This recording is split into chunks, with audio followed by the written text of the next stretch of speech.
Welcome to big TV digital exclusive live. బెంగళూరులో 14 ఏళ్ల బాలుడు గాంధార్ ఓటీటీ ప్రభావంతో ఆత్మహత్య చేసుకున్నాడు. వినడానికి చాలా వింతగా అనిపిస్తుంది. ఓటీటీ సినిమాల ప్రభావంతో పిల్లలు ఆత్మహత్య వరకు వెళ్లే సంఘటన చోటు చేసుకుంది. బెంగళూరులో 14 ఏళ్ల గాంధార్ స్కూల్లో అందరితో ఏ గొడవలు లేకుండా స్నేహితులతో బాగానే ఉండేవాడు. చదువులో కూడా మంచి నేర్పరి. అటువంటి విద్యార్థి అనుకోకుండా జపనీస్ వెబ్ సిరీస్ను చూస్తూ అదే పనిగా ఆ జపనీస్ వెబ్ సిరీస్లో ఉన్న క్యారెక్టర్స్తో తనను తను అన్వయించుకొని ఇన్స్పైర్ అయిపోయి ఆత్మహత్య చేసుకున్నాడు. సో తల్లిదండ్రులు బిగ్ షాక్లో ఉన్నారనే చెప్పాలి ఈ ఘటనతో. అయితే ఓటీటీ సినిమా చూసి బాలుడు బలవన్మరణానికి పాల్పడ్డాడు. చనిపోయే ముందు గాంధార్ నోట్ కూడా రాశాడు. మీరు నన్ను 14 ఏళ్లు బాగా పెంచారు, మీతో నేను సంతోషంగా ఉన్నానంటూ లెటర్లో రాసుకొచ్చారు. మీరు ఈ లెటర్ను చదివే టైంకి నేను స్వర్గంలో ఉంటా అంటూ గాంధార్ తన సూసైడ్ నోట్లో పేర్కొన్నాడు. ఎవరితో ఎలాంటి గొడవలు ఉండవని తల్లిదండ్రులు చెప్తున్నారు. వెబ్ సిరీస్లో చూసిన బొమ్మను కూడా గాంధార్ ఒక గోడ పైన గీశాడు. గాంధార్ చూసిన వెబ్ సిరీస్లోని మాయా పుస్తకంలో హీరో క్యారెక్టర్ను తనకి తను అన్వయించుకొని సూసైడ్ వరకు వెళ్ళాడు గాంధార్. చెడ్డవాళ్ళు చనిపోవాలని వాళ్ల పేరు రాస్తే అలాగే జరుగుతుందని భావించాడు గాంధార్. సో సినిమాలోని క్యారెక్టరైజేషన్లను తనకి తను అన్వయించుకొని ఆత్మహత్య చేసుకోవడానికి కూడా వెనుకాడలేదు ఆ బాలుడు. ప్రతిరోజు ఈ సిరీస్ని చూడడం వల్లే ఆ ప్రభావానికి లోనై బలవన్మరణానికి పాల్పడినట్లుగా పోలీసులు అయితే ధృవీకరించారు. రైట్, దీనికి సంబంధించి మోర్ డీటెయిల్స్ మా అసిస్టెంట్ ఎడిటర్ రామ్దాస్ అందిస్తారు. రైట్ రామ్దాస్, నిజంగా పేరెంట్స్కి ఈ విషయం షాకింగ్ అనే చెప్పాలి. సో 14 ఏళ్లు పెంచి పోషించిన కొడుకు ఒక వెబ్ సిరీస్ ప్రభావానికి ఇలా ఆత్మహత్య వరకు వెళ్ళడం అనేది వాళ్ళ గుండెల్ని పిండేస్తుంది. సో ఎలాంటి జాగ్రత్తలు తీసుకోవాలి తల్లిదండ్రులు ఇలాంటి విషయాల్లో? అంటే కమ్యూనికేషన్ గ్యాప్ ఉండడం అనేది ఇలాంటి ఘటనలకు దారితీస్తుంది అనుకోవచ్చా?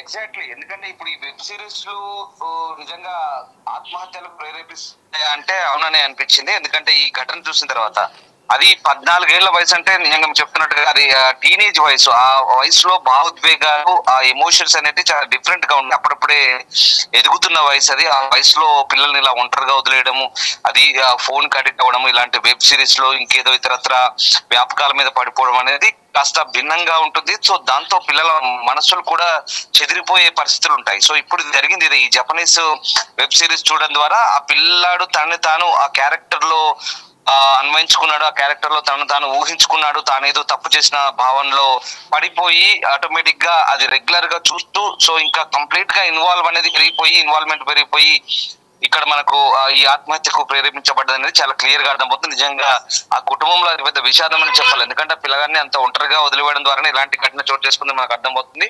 అంటే ఈ వెబ్ సిరీస్ లో సినిమాలు అనేవి కేవలం ఒకప్పుడు ప్రేక్షకులకు ఆనందాన్ని పంచేగా ఉండే, కానీ ఇప్పుడు ఇటీవల కాలంలో ఇవి అంటే ఈ రకమైనటువంటి ఘటనలకు ఇవి ప్రేరేపించబడుతున్నాయని మనకు చాలా క్లియర్ గా అర్థమవుతుంది. ఇటీవలే హైదరాబాద్ లో కూడా సూక్ష్మదర్శిని అనే ఒక తమిళ సినిమాను చూసి మర్డర్ జరిగినట్టుగా కూడా చెప్పారు. సో ఇప్పుడు అదే తరహాలో మరొకటి ఇలాంటి ఘటన వెలుగు చూస్తుందని మనకు అర్థమవుతుంది. సో ఈ గాంధార్ అనే ఈ 14 ఏళ్ల కుర్రాడు ఈ జపనీస్ వెబ్ సిరీస్ చూసి ప్రాణాలు తీసుకున్నాడని పోలీసులు అయితే వెల్లడిస్తున్నారు. పోలీసులు ఇంకా దర్యాప్తు చేస్తున్నారు. వార్త విన్న కుర్రాడు తల్లిదండ్రులు అయితే ఇప్పుడు కన్నీరు బొన్నీరుగా విలిపిస్తున్నారు. అంటే చేతులు కాలాక ఆకులు పట్టుకున్నట్టుగా ఉంది పరిస్థితి. ఎందుకంటే పిల్లల్ని ఒంటరిగా వదిలేసి వాళ్ళు ఏం చేస్తున్నారు, అసలు వెబ్ సిరీస్లు చూస్తున్నారా, ఇంకేదైనా పోర్న్ చూస్తున్నారా, ఇంకేదైనా ఇతర సైట్లు చూస్తున్నారా, ఏది చూసినా whatever that may, porn sites అయినా వెబ్ సిరీస్లు అయినా ఏదైనా సరే అది దానివల్ల వాళ్ళ మనస్తత్వం అనేది పూర్తిగా మారిపోతుంది, భిన్నంగా తయారవుతారు లేదా చలించిపోతారు, అది భిన్నంగా ఉంటుంది. సో ఆ పరిస్థితులు ఇప్పుడు పిల్లవాడికి ఈ ఆత్మహత్యకు దారితీసినట్టుగా మనకు చాలా క్లియర్ గా అర్థమవుతుంది. దాంతో పాటు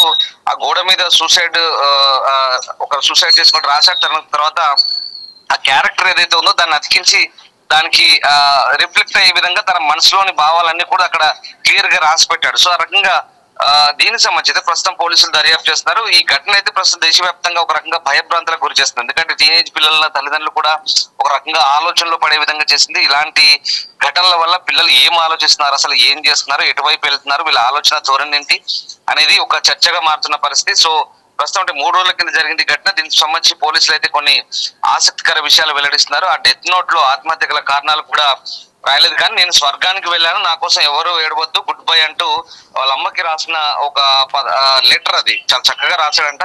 సో ఆ రకంగా మొత్తం ఇదైతే ఇది చాలా షాకింగ్ ఇన్సిడెంట్ అనమాట. సో రాత్రి అందరితో భోజనం చేశాడు, గుడ్ నైట్ చెప్పాడు, కుక్కతో కూడా గదిలోకి వెళ్ళాడు, తన ఇష్టమైన కుక్క అది.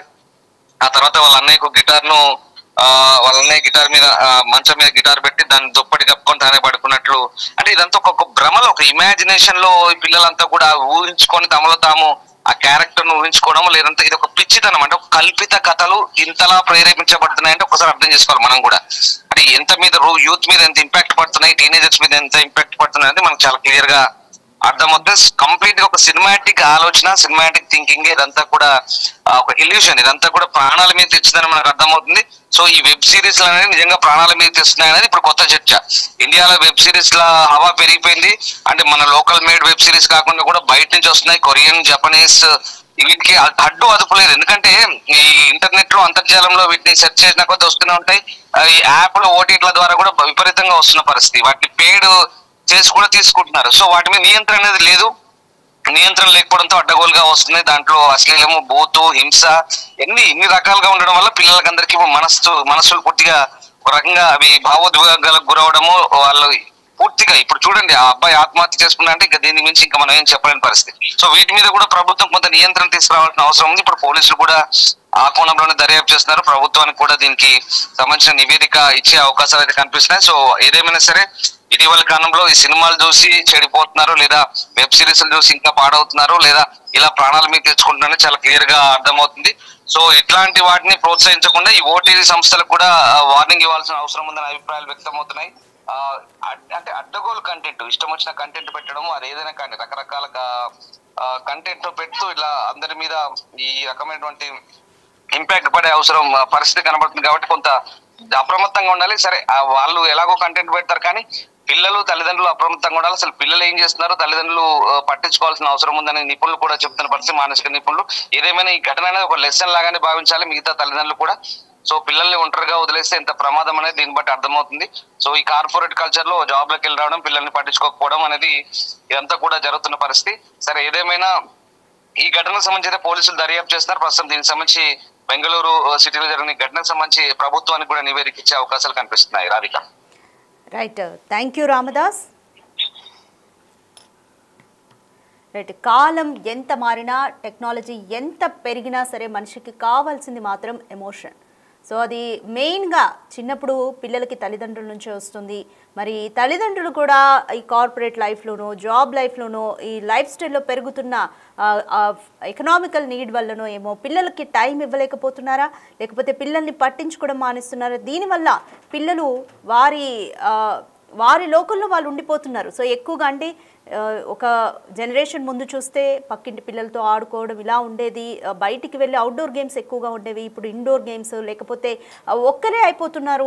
ఓటీటీలో సినిమాలు చూడడము, లేకపోతే ఎక్కువగా ఫోన్లు పట్టుకొని కూడా టైం స్పెండ్ చేస్తూ, మరి పిల్లలు ఎటువంటి సిరీస్ని చూస్తున్నారు, ఫోన్లో ఏం చూస్తున్నారు, ఓటీటీలో ఎటువంటి ఫిలిమ్స్ చూస్తున్నారు, ఏ విధంగా వాళ్ళు ప్రభావితం అవుతున్నారు, ఇవన్నీ కూడా తల్లిదండ్రులే గమనించుకోవాలి. సో పిల్లలతో ఎక్కువగా కమ్యూనికేట్ అవుతూ ఉండాలి, కమ్యూనికేషన్ గ్యాప్ లేకుండా చూసుకుంటూ ఉండాలి. సో ఇవన్నీ పేరెంట్స్ కూడా ఆలోచించాలి. ఏదేమైనా కూడా గాంధార్ విషయంలో జరిగింది మాత్రం తల్లిదండ్రుల్ని కూడా ఒక విధంగా అప్రమత్తంగా ఉండాలి అనే సూచిస్తుంది అనుకోవచ్చు. సో తను ఎంతగా లోనే ప్రభావితమై ఉండుంటే తన రూమ్లో గోడ మీద కూడా ఆ క్యారెక్టరైజేషన్కి సంబంధించి, పలానా వెబ్ సిరీస్లో ఉన్న క్యారెక్టరైజేషన్కి సంబంధించి ఒక బొమ్మని కూడా గీశాడు. సో చెడ్డవాళ్ళు చనిపోతే, వాళ్ళ పేరు రాసి చనిపోతే ఎటువంటి ప్రాబ్లము ఉండదు అనుకొని మరి తనలో ఒక అపరాధ భావమా ఏంటి అనేది పూర్తిగా తల్లిదండ్రులకు కూడా తెలియని పరిస్థితి. ఏది ఏమైనా కూడా 14 ఏళ్ళు పెంచి పోషించారు తల్లిదండ్రులు. వాళ్ళు నిజంగా బ్రతికున్నా కూడా జీవోత్సవాల్లాగా అయిపోతారు కళ్ళ ముందు పిల్లలు చనిపోతే. కాబట్టి ఈ ఘటన మాత్రం తల్లిదండ్రులందరూ కూడా ఒక విధంగా అప్రమత్తతో ఉండాలి పిల్లల పట్ల అనే ఒక గుణపాఠంగా చూడాలి.